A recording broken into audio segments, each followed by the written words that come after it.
Since there is no documentation on ADFS internals, Reflector is your only friend. The obvious question is, of course, do you need to go this deep? Well, yes and no. Hopefully you do not need to do too much Reflector yourself, but you do need to understand how it works. That really helps when you start customizing ADFS. As you have seen in web.config, the main piece of code is in the passive protocol handler.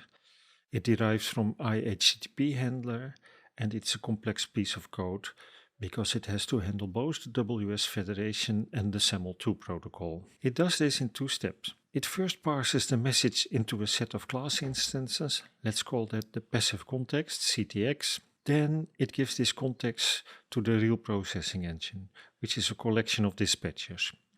Each dispatcher in the collection is queried to see if it can dispatch, in other words, deal with the request. If so, then it is dispatched. So each dispatcher can give a quick opinion whether it could deal with the request and then really do it, or have it passed to the next dispatcher.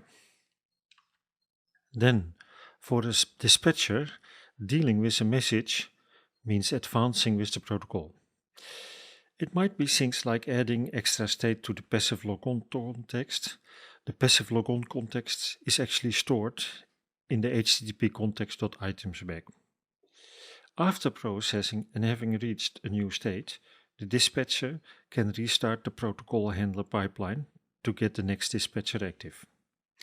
If not restarting the pipeline, the dispatcher can also respond to the HTTP request with, for instance, a redirect to another issuer, or respond with a self-submitting post for a relying party. Or it can transfer to an ASPX page. Many of the customizable ASPX pages of ADFS2 are activated in this way. An example of dispatchers are the dispatchers that send the request to the endpoint handlers for authentication methods.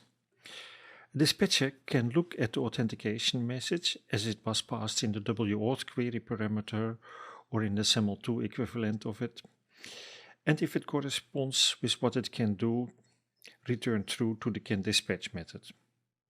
Then, depending if it can respond immediately in the case of form sign-in transfer to that page, or if it is Windows integrated or client-side certificate, then it must restart the request with www authenticate headers or even the SSL session to get the client-side certificate.